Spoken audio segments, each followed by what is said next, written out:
Hello. I wanted to put out a little bit of a update video. I feel like I haven't done just like a sit down one on one and talk about how I'm feeling and what I'm doing in a little bit. Um, and in that, I realized that tomorrow, on the 11th, it'll be 2 months since I've been here, which is crazy to think about. On one hand, it does feel like I've been here that long. Maybe because I'm starting to miss my family and like American necessities just a little bit. And on the other hand, it doesn't feel like I've been here long at all, um, because I'm still trying to get used to things and I'll see new things all the time. Uh, so yeah, traveling alone was quite the experience. Um, I enjoyed it. I think if there's anything that I take away from it is just feeling really proud of myself. And I figured I would because I was terrified. And that was what pushed me through a lot of it. Just the motivation to be like, okay, if you do this, you can say you've done it. And not necessarily just like with the move. Yes, that was there, but just with like getting on a plane. Like I was terrified of doing it. I really was.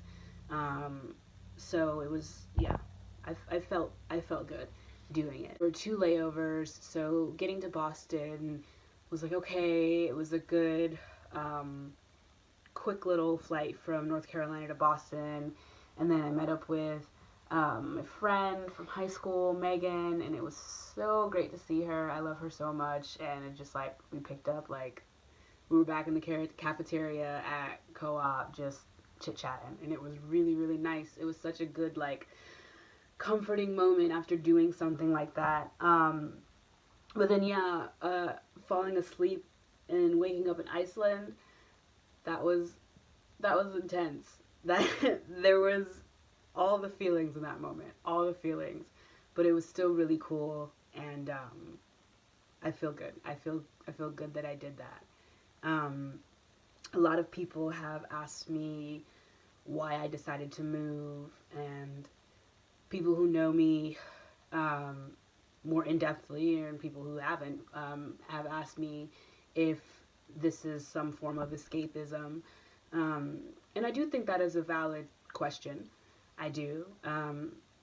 So if you don't know, in July of 2017, I lost my grandmother, and then in December, I lost my mother, and then the following year, in 2018, in September, I lost my stepfather. Um, and all three were just great, huge losses felt by the entire family, and it was hard. It was hard for all of us, and it was a lot. And although we got through it, and we're getting through it, um, it was just a very intense period, and yeah. So I think the question about escapism is valid. I think it's really valid, um, and my answer to that is no, yes, maybe. Like I don't, I don't feel like I decided I'm gonna get up and move away and all my problems are gonna be better. But I worked in EMS, so I was in and out of the nursing home that my grandmother died in a couple times a week. I was in and out of the hospital where my mother died in multiple times a day, going to the hospital in places on the convalescent side, picking up people from dialysis centers, and just all the things that are related to dealing and taking care of people who are sick. I was there, and I had such deep connections with all of those places because of all these losses that I would be having flashbacks of really traumatic moments of my life daily. Daily. And it was hard to do. It was really hard to do. So it would be silly to say that I wasn't trying to escape that, because I needed to escape that. I needed to not be in North Carolina anymore because it was hindering my healing. It was. I wasn't able to have a day, very rarely, where I wasn't walking down a hallway that I might have been running down at some point because something terrible in my life was happening. Like it was too much. Um, and then I also say that, okay, if this is a form of escapism, God, I could have picked something a lot worse, like some sort of drug or, you know, anything that's not traveling the world and bettering myself. Like I could have done something a lot worse. So my answer to that is, I don't think it's escapism in a bad way.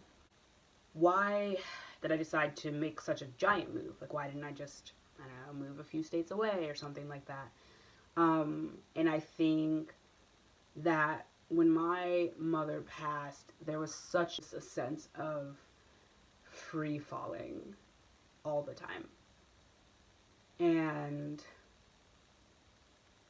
a lot of that came from, not being able to pick up the phone and call her the way that I did when she was alive all day, every day, just because I could. And, she never complained about it. I called my mother every time I got into my car.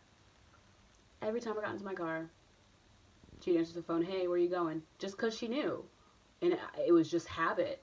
Or I'd call her, how do you properly cut a cabbage, even though I could YouTube it. And even though she told me a million times, I didn't bother to remember because I knew I could pick up the phone and call her. So not having that sense of security in just the answers to the universe in the palm of my hand anymore really put me in a place where I had to learn how to trust myself. And this move has made me do that. It's making me do that. There's a time difference between me and everyone I love, and I don't even have a phone yet, so I can't even call anybody. There's no one that I necessarily rely on these days for big life decisions other than myself. And I think that's good for me right now. Not to say that I don't have input from my family, because I value them and I do go to them for advice. But it's just different. It's different when it's not your mom, and that's the only thing I can say about that. So yeah, I'm here, and I'm just in a place where I'm trying to trust the universe, and I'm in this really small village in the Netherlands, and there's nothing around me, no no park, no bar, no grocery store, just houses where I am. And it's put me in a position where I have to like sit and be with myself, and it's been hard in a way. But I spoke to my older brother, and he gave me some really good advice about, the poison being the same thing as the cure. And that has resonated with me so much, and that's what I'm doing. So with that being said, I just want to talk about some of the things that I've been doing to get through this and better myself, and make sure that at the end of this year I feel like I'm a better person, and I feel like I've made some improvements within myself. So I have been trying to meditate consistently. I always do it for a few days and then stop, or say I'm going to and don't. So I am currently trying to do a 30-day meditation challenge, challenging myself to either at the beginning of the day or the end of the day sit down for at least 10 minutes and meditate. I'm on day 3 or 4, and so far it's been going good, which is great. And I'm also going to go ahead and share a podcast that I've been listening to that's been so helpful. Shout out to Eddie Chase, another co-op person who gave me the suggestion for this podcast called My Good Bad Brain.